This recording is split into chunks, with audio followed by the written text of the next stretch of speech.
Hello दोस्तों, मैं हूं आशीष। स्वागत है आपका फार्मा नॉलेज एपी में। आज दोस्तों बात करेंगे हम D pharma first year pharmaceutical chemistry. दोस्तों इंपॉर्टेंट क्वेश्चन 2023 में जो आने वाले हैं, ठीक है। अकॉर्डिंग टू न्यू सिलेबस, जो न्यू सिलेबस में है दोस्तों, पुराने सिलेबस के अकॉर्डिंग बहुत सारे टॉपिक उसमें चेंज हुए हैं, ठीक है। और बहुत सारे ड्रग भी उसमें चेंज हुए हैं। तो कौन कौन से ड्रग आपको पढ़ने हैं, ठीक है। कैटेगरी दोस्तों, कैटेगरी आपको लगभग 33 कैटेगरी है। लेकिन कैटेगरी, कुछ कैटेगरी ऐसे जिसको आपको पढ़ना अनिवार्य है दोस्तों, ठीक है। और कुछ ड्रग ऐसे भी हैं जिसको पढ़ना अनिवार्य है। चलिए देखते हैं कैसे हम पास कर सकते हैं, D pharma first year chemistry में अच्छे नंबर कैसे ला सकते हैं, ठीक है। क्वेश्चन दोस्तों देखिएगा और वीडियो में दोस्तों लास्ट तक बने रहिएगा, ठीक है। पहले क्वेश्चन की हम बात करते हैं, limit test for chloride and arsenic, ठीक है।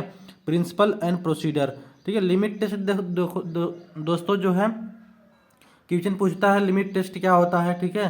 तो आर्सेनिक का लिमिट टेस्ट क्या होता है और क्लोराइड का क्या होता है। दो ही इंपॉर्टेंट है दोस्तों, हमेशा दो ही पूछता है, ठीक है। फिर बात करेंगे क्वेश्चन नंबर 2 के बारे में, डिफाइन टाइट्रेशन एसिड बेस, ठीक है। एसिड बेस टाइट्रेशन दोस्तों पूछा है, चाहे वो आपका प्रैक्टिकल हो, ठीक है, चाहे सेशनल हो, चाहे वो अब तो थ्योरी में दोस्तों आ गया है। तो अब ये थ्योरी में, पहले दोस्तों थ्योरी में नहीं था एसिड बेस टाइट्रेशन, ठीक है, वो प्रैक्टिकल में था।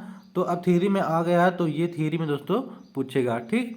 बात करेंगे सोर्स, क्वेश्चन नंबर 3 के बारे में, source of error. Most important question है दोस्तों, सेशनल में पूछा गया होगा, आप लोग जानते होंगे, ठीक है। ये क्वेश्चन इंपॉर्टेंट है।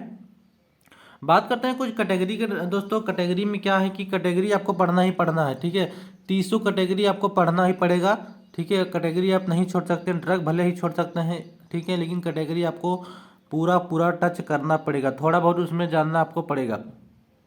तो कैटेगरी में क्या होता है, जैसे एंटी, जैसे कि ये एक कैटेगरी दोस्तों क्वेश्चन है एंटी एंजाइनल ड्रग। क्वेश्चन ऐसे दे देगा, defined the anti anginal drug with classifications, ठीक है। उस कभी कभी दोस्तों मैकेनिज्म ऑफ एक्शन ही पूछता है। अगर आपको लिखाया जा रहा होगा तो अच्छी बात है, नहीं तो मैकेनिज्म ऑफ एक्शन, डिफिनीशन और क्लासिफिकेशन और मैकेनिज्म ऑफ एक्शन इंपॉर्टेंट दोस्तों हो जाता है, ठीक। तो कैटेगरी है पहला दोस्तों एंटी एंजाइनल ड्रग। तो आप क्या क्या इसमें लिखेंगे, इसमें आप लिखेंगे डिफिनीशंस और क्लासिफिकेशंस, और अगर मैकेनिज्म मोड ऑफ एक्शंस है तो मोड ऑफ एक्शन लिखेंगे, नहीं तो छोड़ देंगे, ठीक है। कोई भी कैटेगरी हो दोस्तों, उसमें डिफिनीशन और क्लासिफिकेशन लिखना अनिवार्य, चाहे वो फार्मास्यूटिकल केमिस्ट्री हो, चाहे वो फार्माकोलॉजी हो, डी फार्मा सेकेंड ईयर में फार्माकोलॉजी हो, चाहे फर्स्ट ईयर में वो हो दोस्तों फार्मास्यूटिकल केमिस्ट्री हो, ठीक है। तो चलिए हम बात करते हैं क्वेश्चन नंबर 5 के बारे में दोस्तों। डायूरेटिक्स क्या होता है, डिफाइंड द डायूरेटिक्स कैटेगरी है, इसको आप दोस्तों पढ़ लेंगे, ठीक है। फिर बात करेंगे anti tubercular drug. Anti tubercular drug दोस्तों हमेशा पूछता है, इसका क्लासिफिकेशन है, क्लासिफिकेशंस भी है, और टीबी क्या होता है उसके बारे में आपको, कि एंटी ट्यूबरकुलर क्या होता है। तो उसमें थोड़ा बना के भी लिखा जाता है दोस्तों, जैसे नोट डाल के टीबी में क्या क्या सिम्टम्स, टीबी क्या होते हैं, ठीक है, उसके बारे में लिखा जाता है। फिर बात करेंगे एंटीबायोटिक। एंटीबायोटिक का डिफिनेशन और क्लासिफिकेशन आता है दोस्तों, क्लासिफिकेशन थोड़ा सा बड़ा है, लेकिन आप लोग पढ़ लीजिएगा। फिर बात करेंगे क्वेश्चन नंबर 8 के बारे में, एंटी कन्वल्सेंट, जो दोस्तों झटके वगैरह आते हैं, इंपॉर्टेंट क्वेश्चन है, ये भी हमेशा पूछता रहता है। फिर आता है सल्फोनामाइड दोस्तों, ये भी इंपॉर्टेंट है, पहले भी पूछता था, पुराने सिलेबस में भी था। सल्फोनामाइड अभी भी है दोस्तों, तो ये क्वेश्चन कहीं ना कहीं इंपॉर्टेंट हो जाता है, ठीक है। फिर बात करते हैं adrenergic and cholinergic. Adrenergic and cholinergic दोस्तों पूछता है, एडिनर्जिक एंड कोलिनर्जिक भी आप लोग पढ़ लीजिएगा। ये दोस्तों डी फार्मा सेकेंड ईयर में भी है, फार्माकोलॉजी में, और इसमें भी है। तो अभी रिमूव हो गया, केमिस्ट्री अलग हो गया है। तो एडिनर्जिक क्या होता है, एडिनर्जिक का जो क्लासिफिकेशंस होता है, एडिनर्जिक ड्रग क्या होती हैं, उसको आप लोग डिटेल में पढ़ लीजिएगा। फिर कोलिनर्जिक का क्लासिफिकेशन क्या होता है, और कोलिनर्जिक का जो भी डिफिनीशन वगैरह है, ठीक है।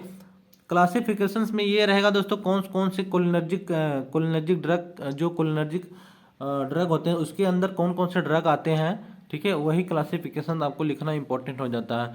ध्यान रहे दोस्तों, क्लासिफिकेशन अगर आप नहीं लिखेंगे तो आपको नंबर दोस्तों नहीं मिलेगा, ये कन्फर्म है, आपको नंबर नहीं मिलेगा, क्लासिफिकेशन से ही आपको नंबर मिलता है, ठीक।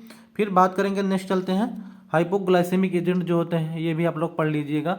ये दोस्तों आप लोग लिख लीजिए एक जगह, हाइपोग्लाइसेमिक एजेंट क्या होते हैं, ठीक।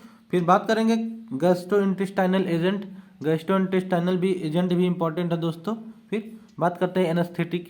एनेस्थेटिक में जनरल और वो लोकल एनेस्थीसिया और जनरल एनेस्थीसिया दोस्तों दोनों ही इंपॉर्टेंट हो जाता है। ठीक है, आपको अलग अलग करके पढ़ाया गया होगा, आप लोग इसको पढ़ सकते हैं। फिर नेक्स्ट चलते हैं दोस्तों, देखते हैं analgesic and anti inflammatory. Analgesic and anti inflammatory agent क्या होते हैं इसको दोस्तों, ठीक है, ये भी दोस्तों इंपॉर्टेंट है, आपके सिलेबस में है। फिर बात करेंगे, एक सिलेबस में नया जुड़ा है दोस्तों हिमैटिनिक्स जिसको बोलते हैं, जिसमें ब्लड वगैरह से जैसे फेरस सल्फेट वगैरह है। ठीक है, इसका आपको क्लासिफिकेशन और डिफिनीशन पढ़ना है। ठीक है, फिर बात करेंगे यूटीआई, यूरिनरी ट्रैक इन्फेक्शन और एंटी मलेरियल ड्रग। ठीक है, एंटी मलेरिया ड्रग। और दोस्तों आपको कुछ ड्रग पढ़ना है, जिसमें ड्रग में आपको क्या है, जैसे कि जो स्टार वाले ड्रग हैं। ठीक है, सिलेबस में भी दिया गया है जो स्टार वाले ड्रग है, आप उन्हीं को पढ़ेंगे। तो स्टार वाले ड्रग में आपको क्या पढ़ना रहेगा, जैसे कि बता देते हैं। स्टार वाले ड्रग में जैसे कोई भी जैसे पूछ दिए बोरिक एसिड, ठीक है, तो बोरिक एसिड के बारे में आपको क्या करना रहेगा, उसका केमिकल नेम लिखना रहेगा। ठीक है, chemical name, structure, uses, stability, कहाँ पर स्टेबल है। ठीक है, ब्रांड नेम और फंडामेंटल जो फार्मूलेशंस होता है। ठीक है, कैसे फार्मूलेट किया जाता है, अगर आप में दिया गया है फार्मूलेशन, अगर लिखाया गया तो अच्छी बात है, नहीं तो वैसे भी इतना भी लिखना अनिवार्य होता है। केमिकल देखिए दोस्तों, केमिकल स्ट्रक्चर और केमिकल नेम और केमिकल स्ट्रक्चर दोस्तों इंपॉर्टेंट हो जाता है। और यूजेज तो दोस्तों आप बना के भी लिख सकते हैं, कोई दिक्कत नहीं है। जैसे कि आप जानते हैं कि जैसे डायज़ेपाम वगैरह है, तो डायज़ेपाम वगैरह किस कैटेगरी का ड्रग है, जैसे एंटीसाइकोटिक टाइप का है दोस्तों। ठीक है, नींद दूध लाने में काम करता है, तो वो जो नींद दूध लाने में काम करता है तो उसका लगभग 5 से 10 आप एक लाइन वाइज करके उसका यूजेज लिख सकते हैं, जिससे आपको आसानी से अच्छा नंबर मिल जाएगा। ध्यान रहे दोस्तों, अगर आप यूजेज लिख रहे हैं तो पॉइंट में लिखेंगे 1 2 3 4 पॉइंट करके। ठीक है, उससे आपको ज़्यादा नंबर मिलता है। और एक ही में 60 के दोस्तों नहीं लिखना है। ठीक है, एक में जैसे एक ही लाइन में पूरा यूजेज नहीं लिखना है, एक एक करके ऐसे करके लिखना है। ठीक, उम्मीद करता है दोस्तों आप लोगों को वीडियो समझ में आ रहा होगा। ठीक है, कुछ ड्रग देख लेते हैं जो भी इंपॉर्टेंट ड्रग है दोस्तों। ड्रग तो बहुत सारे हैं दोस्तों, लेकिन स्टार वाले में भी इम्पोर्टेंट है। ठीक है, अगर ये वीडियो दोस्तों आप लोगों के लगे कि इम्पोर्टेंट नहीं है, तो इससे अलग से इतना पढ़ने के बाद इससे अलग से भी दोस्तों आप लोग पढ़ सकते हैं, जिससे कि आसानी से अच्छे नंबर पा सकें। ठीक है दोस्तों, फार्मास्यूटिकल केमिस्ट्री में बता दें बैक लगता है कि नहीं लगता है। बैक दोस्तों लगता है, चाहे फार्माकोलॉजी हो चाहे फार्मास्यूटिकल केमिस्ट्री हो। ठीक है, अगर आप सही से नहीं लिखेंगे तो बैक आपको दोस्तों लगेगा। बात कर लेते हैं कुछ क्वेश्चन के बारे में, जैसे बोरिक एसिड है दोस्तों। ठीक, एसिडिफाइंग एजेंट है, डायज़ेपाम है, हैलोपेरिडोल है दोस्तों, जो भी नींद वगैरह लाने में काम करता है, एपिनेफ्रिन है, ठीक, डोपामीन है, प्रोपेनोलाल है दोस्तों, एस्पिरिन है और सल्फासीटामाइड है। फिर स्टाइल कोलिन है दोस्तों, इसका स्ट्रक्चर आप लोग पढ़ेंगे कोलिनर्जिक में आपको मिल जाएगा स्टाइल कोलिन। ठीक है, फ्लूकोनाजोल INH एक ड्रग है दोस्तों। ठीक है, फेंटोइन, रिफाम्बिसिन, पेनिसिलिन, ठीक है, सिप्लेटिन और ओफ्लॉक्सासिन। ये दोस्तों मैंने इंपॉर्टेंट अपने अकॉर्डिंग जो भी इंपॉर्टेंट ड्रग लिया है, लगभग 15-16 ड्रग हैं।